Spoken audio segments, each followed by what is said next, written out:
ಎಲ್ಲರಿಗೂ ನಮಸ್ಕಾರ, ನಾನು ನಿಮ್ಮ ಶಂಕರ್. ನೀವು ನೋಡ್ತಿದ್ರೆ ನಮ್ಮ ಅನ್ವೇಷಣೆ ಚಾನಲ್. ಸೊ ವಿಷಯ ಏನಪ್ಪ ಅಂತಂದರೆ, ನೀವು ಆಲ್ರೆಡಿ ಟೈಟಲ್ ತಮ್ಮನೇಲಿ ನೋಡಿದ್ದೀರಾ. ಸೊ ಒಂದು ರೂಪಾಯಿಗೂ ಒಂದು ಆರ್ಡ್ರಿಗೋಸ್ಕರ ಒಂದು 20 ರೂಪಾಯಿ 30 ರೂಪಾಯಿಗೋಸ್ಕರ ನಮ್ಮ ಡೆಲಿವರಿ ಬಾಯ್ಸ್ ಎಷ್ಟೆಲ್ಲ ರಿಸ್ಕ್ನ ತಗೊಬೇಕು ಅಂತ ಈ ಒಂದು ತಮ್ಮನೇಲಿ ಅಥವಾ ಈ ಒಂದು ವಿಡಿಯೋನ ನೋಡಿ ನಿಮಗೆ ಗೊತ್ತಾಗುತ್ತೆ. ಸೊ ಈಗ ಒಂದು ವಿಡಿಯೋನ ಹಾಕಿರ್ತೀನಿ. ಸೊ ಜಸ್ಟ್ ಇಲ್ಲಿ ಹಾಕಿರ್ತೀನಿ ನೋಡಿ. ಸೊ ಈ ಒಂದು ವಿಡಿಯೋ ಬಗ್ಗೆ ನಾವು ಮಾತಾಡ್ಕೋಬೇಕು ಅಂದರೆ, ಇಂತಹ ಎಕ್ಸ್ಪೀರಿಯನ್ಸ್ ನನಗೂ ಕೂಡ ಆಗಿದೆ. ಸೊ ಅದ್ರ ಬಗ್ಗೆನೂ ನಿಮಗೆ ಆ ಒಂದು ಎಕ್ಸ್ಪೀರಿಯನ್ಸ್ನ ನಾನು ಶೇರ್ ಮಾಡ್ಕೊಂಡು ಹೋಗ್ತೀನಿ. ಸೊ ಮೊದಲನೇದಾಗಿ ನಮ್ಮ ಡೆಲಿವರಿ ಕೆಲಸ ಮಾಡುವಾಗ ನಾವು ವೀಡಿಯೋಸ್ನ ಮಾಡಿ ಹಾಕಿರ್ತೀವಿ. ಅಂದರೆ ಏನಂತಂದರೆ, ಲೈಕ್ ಇವತ್ತು ಇಷ್ಟು ದುಡ್ದೆ, ನಾನು ಅಷ್ಟು ದುಡ್ದೆ, ಲೈಕ್ ಇಷ್ಟಂತ, ಲೈಕ್ ಅದರಿಂದ ನಾವು ಎಷ್ಟು ಕಷ್ಟಪಡ್ತೀವಿ ಅನ್ನೋದು ಕೂಡ ನಾವು ಎಷ್ಟೋ ಕಡೆ ತೋರಿಸ್ಕೊಂಡಿರ್ತೀವಿ. ಆದರೂ ಕೂಡ ಅದರಿಂದ ಒಂದಷ್ಟು ಲೈಕ್ ಎಷ್ಟೋ ರಿಸ್ಕ್ ಇರ್ತದೆ ಅನ್ನೋದನ್ನ ನಾವು ಜಾಸ್ತಿ ಹೇಳ್ಕೊಳಕ್ಕೆ ಹೋಗಿರಲ್ಲ. ಬಟ್ ಈ ಒಂದು ವಿಡಿಯೋದಲ್ಲಿ ನಾನು ಹೇಳ್ಕೊತೀನಿ, ನನಗೆ ಆದಂಥ ಒಂದು ಎಕ್ಸ್ಪೀರಿಯನ್ಸ್ ಇದೇ ಥರದ್ದನ್ನು ನಾನು ನಿಮ್ಮ ಮುಂದೆ ಶೇರ್ ಮಾಡ್ಕೊತೀನಿ. ಸೊ ಮೊದಲನೇದಾಗಿ ಇಲ್ಲೊಂದು ವಿಡಿಯೋ ಹಾಕಿದ್ದೀನಲ್ಲ, ಈ ಒಂದು ಘಟನೆ ನಡೆದಿರೋದು ಬಂದು ಅನಂತಪುರದಲ್ಲಿ ನಡೆದಿರುವಂತಹ ಘಟನೆ ಇದು.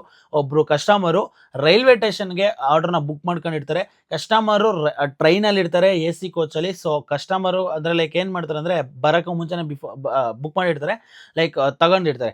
ಆಕ್ಚುಲಿ ಕಸ್ಟಮರ್ಸ್ ಇದು ಅಲ್ಲಾಗಿರೋದು ಏನಂತಂದರೆ, ಅಲ್ಲಿ ಜಸ್ಟ್ 1 to 2 ಮಿನಿಟ್ಸ್ ಅಷ್ಟೇನಂತೆ ಅಲ್ಲಿ ಟ್ರೈನು ನಿಲ್ಲೋದು. ಆ ಒಂದು ಸ್ಟೇಷನಲ್ಲಿ 1 ರಿಂದ 2 ನಿಮಿಷ ಅಷ್ಟೇ ನಿಲ್ಲೋದು. ಸೊ ಆ ಒಂದು ಟೈಮ್ಗೆ ಕಸ್ಟಮರು ಏನು ಮಾಡಿದ್ದಾರೆ, ಬುಕ್ ಮಾಡಿಕೊಂಡು ಅಟ್ಲೀಸ್ಟ್ ಕಸ್ಟಮರು ಡೋರ್ ಹತ್ರ ಬಂದು ಇಸ್ಕೊಂಡಿದ್ರು. ಅದೊಂದು ಬೇರೆ, ಡೆಲಿವರಿ ಬಾಯ್ನ ಆ AC ಕೋಚ್ ಒಳಗಡೆ ಕರೆಸ್ಕೊಂಡು, ಸೊ ಟ್ರೈನ್ ಮೂವ್ ಆಗಿಬಿಟ್ಟಿದೆ. ಅವ್ರಿಗೆ ಫುಡ್ ಕೊಟ್ಟು ಡೆಲಿವರಿ ಬಾಯ್ ಆ 2 ನಿಮಿಷದಲ್ಲಿ ಬರೋಷ್ಗೆ ಟ್ರೈನ್ ಮೂವ್ ಆಗಿಬಿಟ್ಟಿದೆ. ಏನು ಮಾಡ್ತಾರೆ ಈಗ, ಡೆಲಿವರಿ ಬಾಯ್ ರಿಸಿಪ್ಟ್ ತಗೊಂಡು ಜಂಪ್ ಮಾಡಿದ್ದಾನೆ. ಈಗ ಜಂಪ್ ಮಾಡಲೇಬೇಕು, ಗಾಡಿ ಇರ್ತದೆ ಅಲ್ಲಿ, ಗಾಡಿ ಬಿಟ್ಟಿರ್ತಾನೆ, ಅಲ್ಲಿ ಎಲ್ಲಿ ಪಾರ್ಕ್ ಮಾಡಿರ್ತಾನೆ ಏನೋ ಗೊತ್ತಿರಲ್ಲ, ಅಕಸ್ಮಾತ್ ಗಾಡಿ ಇದಾದ್ರೆ ಏನು ಪ್ರಾಬ್ಲಮ್ ಅಂತ. ಸೊ ಆ ಒಂದು ಟೆನ್ಷನಲ್ಲಿ ಧುಮುಕ್ಬಿಟ್ಟಿರ್ತಾನೆ. ಸೊ ಇದು ಘಟನೆ ನಡೆದಿರೋದು ಅನಂತಪುರದಲ್ಲಿ. ಇದಕ್ಕೆ ಸುಮಾರು ಲೈಕ್ ಇದಾಗಿದೆ. ಅಂಡ್ ಇದ್ರ ಬಗ್ಗೆ ನಾನು ಸರ್ಚ್ ಮಾಡಿದೆ. ಇದ್ರಿಗೆ ಡೆಲಿವರಿ ಬಾಯ್ ಹತ್ರ ಮಾತನಾಡಿ, ಸೊ ಅವ್ರಿಗೆಲ್ಲ ಕೇಳಿ ಎಲ್ಲ ಮಾಡಿದ್ದಾರೆ. ಸೊ ಇಂತಹ ಘಟನೆ ನನಗೂ ಕೂಡ ಆಗಿದೆ. ಎಲ್ಲಿ ಅಂದರೆ ಯಶವಂತಪುರ ಹತ್ರ. ಏನಾಗಿರ್ತದೆ ಅಂದರೆ, ಲೈಕ್ ಆರ್ಡ್ರನ್ನ ಮಾಡಿರ್ತಾರೆ. ಸೊ ಆರ್ಡ್ರನ್ನ ತಗೊಂಡು ಹೋದಾಗ ಕಸ್ಟಮರ್ ಹೇಳ್ತಾರೆ, ನಾನು ಟ್ರೈನಲ್ಲಿ ಇದ್ದೀನಿ, ಟ್ರೈನ್ ಒಳಗಡೆ ತಗೊಬನ್ನಿ ಅಂತ. ನಾನು ಹೇಳ್ತೀನಿ, ಸರ್ ಒಳಗಡೆ ನಮ್ಗೆ ಅಲೋ ಇಲ್ಲ, ಬಂದರೂ ಪ್ಲಾಟ್ಫಾರ್ಮ್ ಟಿಕೆಟ್ ಬೇರೆ ತೊಗೊಂಡು ಬರಬೇಕು, ಪ್ಲೀಸ್ ನೀವು ಬನ್ನಿ ಅಂದರೆ ಕೇಳೋದೇ ಇಲ್ಲ. ಆಗೋಯ್ತು ಒಂದು 3 ಇಯರ್ಸ್ ಬಿಫೋರ್ ಅನ್ಸುತ್ತೆ ನನಗೆ ಈ ಥರ ಒಂದು ಘಟನೆ ನಡೆದಿದ್ದು. ಸೊ ಅವ್ರು ಹೇಳ್ತಾರೆ, ಇಲ್ಲ ನೀನು ಬರಲೇಬೇಕು, ನಾನು ಆಲ್ರೆಡಿ ಪೇ ಮಾಡಿಬಿಟ್ಟಿದ್ದೀನಿ, ಬನ್ನಿ ಹಂಗೆ ಹಿಂಗೆ ಅಂತಾರೆ. ಅದಾದಮೇಲೆ ನಾನು ಹೇಳ್ತೀನಿ, ಸರ್ ಇಲ್ಲಿ ಪೇ ಮಾಡಬೇಕು, ಪಾರ್ಕಿಂಗ್ ಮಾಡಬೇಕು, ಸೊ ನನಗೂ ಆಗೋದಿಲ್ಲ ಸರ್ ಅಂದರೆ. ಆಮೇಲೆ ರಿಕ್ವೆಸ್ಟ್ ಮಾಡ್ಕೊತಾರೆ, ಪ್ಲೀಸ್ ಸರ್ ಫ್ಯಾಮಿಲಿ ಇದೆ, ಮಕ್ಕಳಿದ್ದಾರೆ, ನಾನು ಬರೋಕ್ಕಾಗಲ್ಲ, ಅಟ್ಲೀಸ್ಟ್ ಡೋರ್ವರೆಗೂ ಬನ್ನಿ, ನಾನು ಡೋರ್ ಹತ್ರ ಆದರೂ ಬರ್ತೀನಿ ನಾನು ಅಂತಾರೆ. ಲೈಕ್ ಪ್ಲ್ಯಾಟ್ಫಾರ್ಮ್ನ ತಿಳ್ಕೊತೀನಿ, ಅದಾದಮೇಲೆ ಲೈಕ್ ಹುಡ್ಕೊಂಡು ಕೋಚ್ನ ಹುಡ್ಕೊಂಡು ಅದು ಯಾವ ಇದರಲ್ಲಿ ಅಂತ ಹೆಂಗೋ ಮಾಡ್ಕೊಂಡು ಹೋಗ್ತೀನಿ. ಬಟ್ ನನ್ನ ಟೈಮ್ ಇದೇನಪ್ಪ ಅಂದರೆ, ಅವತ್ತು ನನಗೋದ್ರ ಪ್ರಕಾರ 15 ನಿಮಿಷ 10 ನಿಮಿಷ ಏನೋ ನಿಲ್ಲಿಸಿತ್ತು ಟ್ರೈನು ಅಲ್ಲಿ ಇದರಲ್ಲಿ. ನಾನು ಕೇಳಿದ್ದೆ ನಾನು ಎಷ್ಟೊತ್ತು ಇರ್ತದೆ ಆ ಟ್ರೈನಲ್ಲಿ ಅಂತ. ಸೊ ಹೋಗಿ ಆರ್ಡ್ರನ್ನ ಅಲ್ಲಿ ಹುಡುಕ್ತೀನಿ ತುಂಬ. ಲೈಕ್ ಅಲ್ಲಿ ನಿಮಗೆ ಗೊತ್ತಲ್ವಾ, ರೈಲ್ವೆ ಸ್ಟೇಷನ್ ಒಳಗಡೆ ಹೋಗ್ಬಿಟ್ರೆ ಯಾವ ಇದರಲ್ಲಿದ್ದಾರೆ ಅಂತ ಹುಡ್ಕೊಂಡು ಹೋಗೋಷ್ಟೇ ಸಾಕಾಗ್ಬಿಡುತ್ತೆ. ಹೋಗಿ ಇನ್ನೇನು ಇವರು ಕಸ್ಟಮರು ಏನು ಮಾಡ್ತಾರೆ ಅಂದರೆ, ಲೈಕ್ ಸರ್ ಒಳಗಡೆ ಬನ್ನಿ ಅಂತ. ನಾನು ಸರ್ ಬರಲ್ಲ ಸರ್, ನನಗೆ ಮೊದಲೇ ಓಪನ್ ಅಪ್ ಆಗಿ ಹೇಳ್ಬೇಕಂದ್ರೆ ಭಯ. ಅಕಸ್ಮಾತ್ ಗಾಡಿ ಬೇರೆ ಎಲ್ಲೋ ಆಗ್ಬಿಟ್ಟು ಬಂದಿರ್ತೀರಿ, ಹತ್ಬಿಟ್ಟು ಏನಾದರೂ ಮೂಗಿ ಆಗ್ಬಿಟ್ರೆ ಏನಪ್ಪ ಕತೆ, ಅದು ಬೇರೆ ಎಕ್ಸ್ಪ್ರೆಸ್ ಬೇರೆ.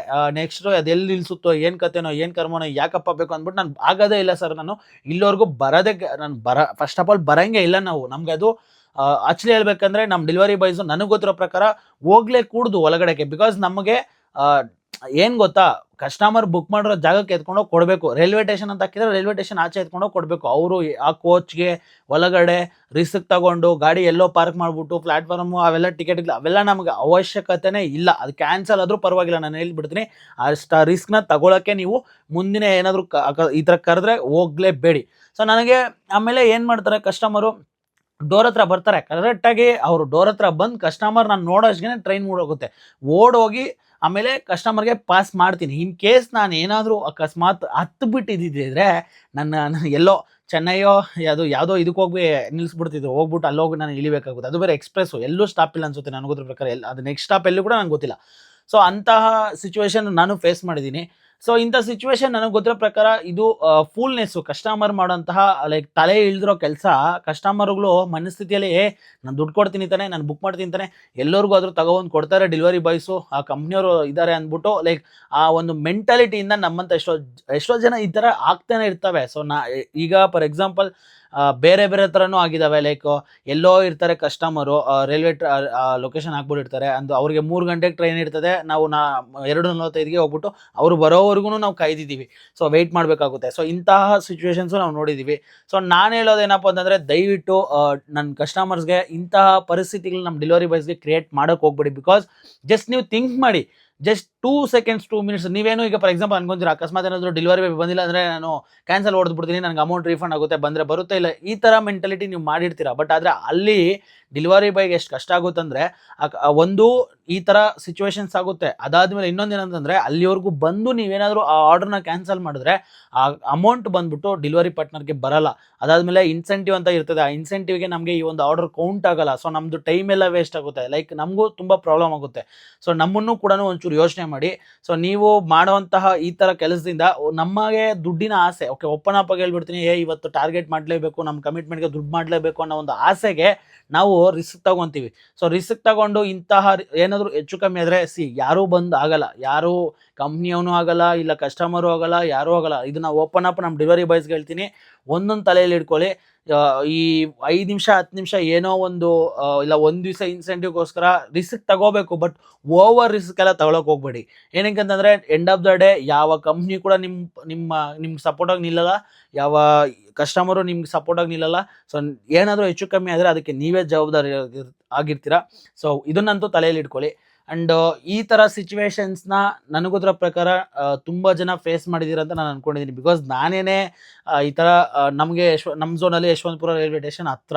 ಸೊ ನಾನೇನೇ ಲೈಕ್ ನನ್ನ ಎಕ್ಸ್ಪೀರಿಯನ್ಸಲ್ಲಿ ಒಂದು 7-8 ಸರಿ ನನಗೆ ಆ ಥರ ಲೈಕ್ ಕಸ್ಟಮರ್ ರೈಲ್ವೆ ಸ್ಟೇಷನ್ಗೆ ಬುಕ್ ಮಾಡಿ ಅಲ್ಲಿಗೆ ಕರೆಸ್ಕೊಂಡು ಲೇಟ್ ಮಾಡೋದು, ಇಲ್ಲಾಂದರೆ ಕ್ಯಾನ್ಸಲ್ ಮಾಡೋದು, ಇಲ್ಲಾಂದರೆ ಲೈಕ್ ಏನೇನೋ ಸಮಸ್ಯೆಗಳಂತೂ ಈ ಥರ ರೈಲ್ವೆ ಸ್ಟೇಷನ್ಗಳಲ್ಲಿ ನಾವು ಫೇಸ್ ಮಾಡಿದ್ದೀವಿ.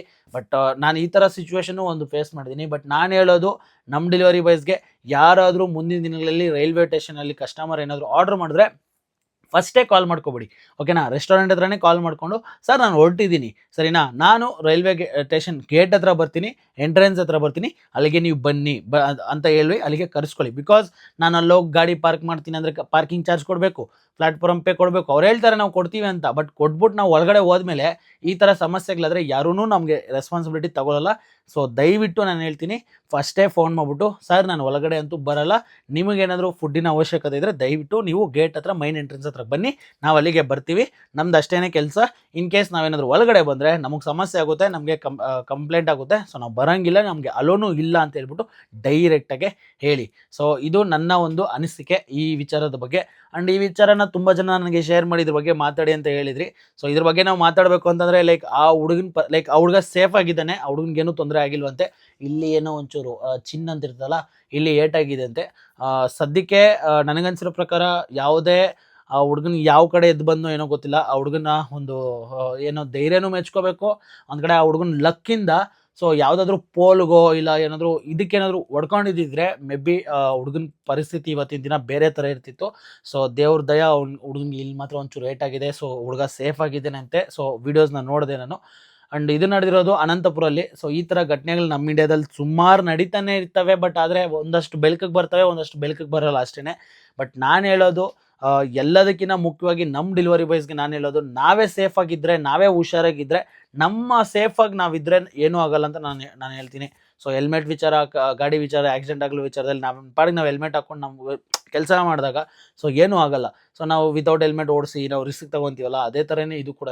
ಸೊ ಜಸ್ಟ್ ಅಲ್ಲಿ ನಾವೇನು ಮಾಡಬೇಕು ಅದನ್ನು ಮಾತ್ರ ಮಾಡಿ, ನಾವೆಷ್ಟು ಸೇಫ್ ಆಗಿರ್ತೀವೋ ಅಷ್ಟು ಸೇಫ್ ಆಗಿದ್ದರೆ ಮಾತ್ರ ಡೆಲಿವರಿ ಜಾಬು ಸೇಫ್. ಇಲ್ಲಾಂದರೆ ಡೆಲಿವರಿ ಜಾಬ್ ನಾನು ಹೇಳ್ತೀನಲ್ಲ ಸೇಫ್ ಅಲ್ವೇ ಅಲ್ಲ. ಸೊ ಇದಾಗಿತ್ತು ಈ ಒಂದು ವಿಡಿಯೋ. ಈ ವಿಡಿಯೋ ಬಗ್ಗೆ ನಿಮ್ಮ ಅಭಿಪ್ರಾಯ ಏನು, ನಿಮ್ಮ ಅನಿಸಿಕೆ ಏನು, ಆ್ಯಂಡ್ ನಿಮಗೆ ಯಾವತ್ತಾದರೂ ಈ ರೀತಿ ಸಿಚುವೇಶನ್ಸ್ನ ನೀವು ಫೇಸ್ ಮಾಡಿದ್ದೀರಾ, ನೀವೇನಾದರೂ ಇಂತಹ ಪರಿಸ್ಥಿತಿಗಳನ್ನ ನೋಡಿದ್ದೀರಾ? ಸೊ ಕಮೆಂಟ್ ಬಾಕ್ಸಲ್ಲಿ ಕಮೆಂಟ್ ಮಾಡಿ. ಆ್ಯಂಡ್ ಇದ್ರ ಬಗ್ಗೆ ನೀವೇನು ಅನ್ಕೋತಿರೋ ಕಮೆಂಟ್ ಬಾಕ್ಸಲ್ಲಿ ಕಮೆಂಟ್ ಮಾಡಿ. ಅದೇ ರೀತಿ ಈ ಒಂದು ವಿಡಿಯೋನ ಆದಷ್ಟು ಡೆಲಿವರಿ ಬಾಯ್ಸ್ಗೆ ಶೇರ್ ಮಾಡಿ ಅಂತ ಹೇಳ್ತಾ, ನಮ್ಮ ಚಾನಲ್ನ ಇನ್ನೂ ಸಬ್ಸ್ಕ್ರೈಬ್ ಮಾಡ್ಕೊಂಡ್ರೆ ನೋಡ್ತಿದ್ದಾರೆ, ಸಬ್ಸ್ಕ್ರೈಬ್ ಮಾಡ್ಕೊಳ್ಳಿ, ಬೆಲ್ ಐಕಾನ್ ಕ್ಲಿಕ್ ಮಾಡ್ಕೊಳ್ಳಿ. ಮುಂದೆ ನೋಡಲು ಸಿಗೋಣ. By friends.